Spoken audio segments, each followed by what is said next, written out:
Hello दोस्तों, स्वागत है आप सभी का हमारे चैनल में। आज हम कहानी सुनेंगे पंचतंत्र की, जिसका शीर्षक है चार मूर्ख पंडित। एक स्थान पर चार ब्राह्मण रहते थे।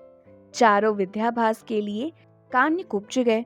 निरंतर 12 वर्ष तक विद्या पढ़ने के बाद वे संपूर्ण शास्त्रों के पारंगत विद्वान हो गए, किंतु व्यवहार बुद्धि से चारों खाली थे। विद्याभ्यास के बाद चारों स्वदेश के लिए लौट पड़े। कुछ देर चलने के बाद रास्ता दो ओर फटता था। किस मार्ग से जाना चाहिए इसका कोई भी निश्चय न कर पाए तो वे वहीं बैठ गए। इसी समय वहां से एक मृत वैश्य बालक की अर्थी निकली। अर्थी के साथ बहुत से महाजन भी थे। महाजन नाम से उनमें से एक को कुछ याद आ गया। उसने पुस्तक के पन्ने पलट कर देखा तो लिखा था, महाजनो येन गतः सा पंथः, अर्थात जिस मार्ग से महाजन जाए वही मार्ग है। पुस्तक में लेखक को ब्रह्म वाक्य मानने वाले चारों पंडित महाजनों के पीछे पीछे शमशान की ओर चल पड़े।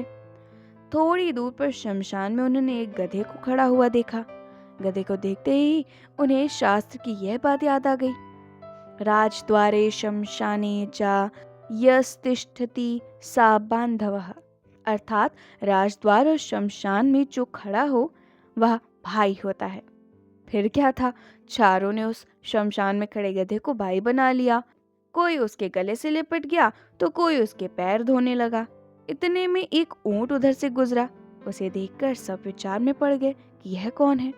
12 वर्ष तक विद्यालय की चार दीवारी में रहते हुए उन्हें पुस्तकों के अतिरिक्त संसार की किसी वस्तु का ज्ञान नहीं था।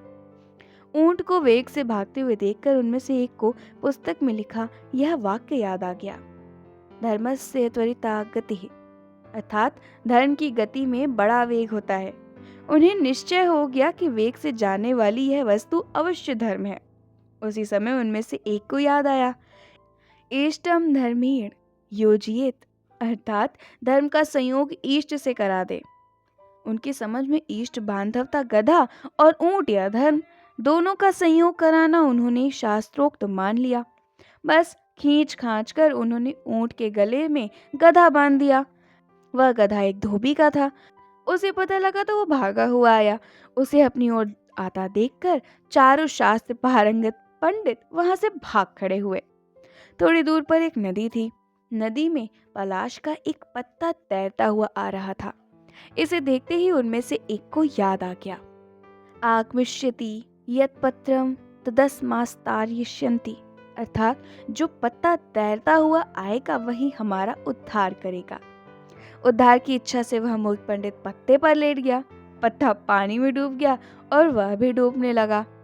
केवल उसकी शिक्षा पानी से बाहर रह गई। इसी तरह बहते बहते जब वह दूसरे मूर्ख पंडित के पास पहुंचा तो उसे एक और शास्त्रोक्त वाक्य याद आ गया, सर्वनाशे समुत्पन्ने अर्थम त्यजति पंडितः, अर्थात संपूर्ण का नाश होते देखकर आधे को बचा ले और आधे का त्याग कर दे।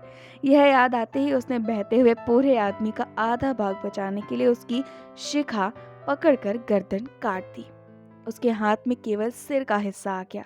देह पानी में बह गया। उन चार के अब 3 रह गए। गांव पहुंचने पर तीनों को अलग अलग घरों में ठहराया गया। वहां उन्हें जब भोजन दिया गया तो एक ने सेमियों को यह कहकर छोड़ दिया, दीर्घ सूत्री विनश्यन्ति, अर्थात दीर्घ तंतु वाली वस्तु नष्ट हो जाती है। दूसरे को रोटियां दी गई तो उसे याद आ गया, अति विस्तार विस्तीर्णम तद्भवेन्न चिराश्युम, अर्थात बहुत फैली हुई वस्तु आयु को घटाती है। तीसरे को छिद्र वाली वाटिका दी गई तो उसे याद आ गया, छिद्रेष्वनर्था बहुली भवंती, अर्थात छिद्र वाली वस्तु में बहुत अनर्थ होते हैं। परिणाम यह हुआ कि तीनों की जग हंसाई हुई और तीनों भूखे भी रह गए। और इससे हमें यह सीख मिली कि व्यवहार बुद्धि के बिना पंडित भी मूर्ख ही रहते हैं। व्यवहार बुद्धि भी एक ही होती है। सैकड़ों बुद्धियां रखने वाला सदा डांवाडोल रहता है।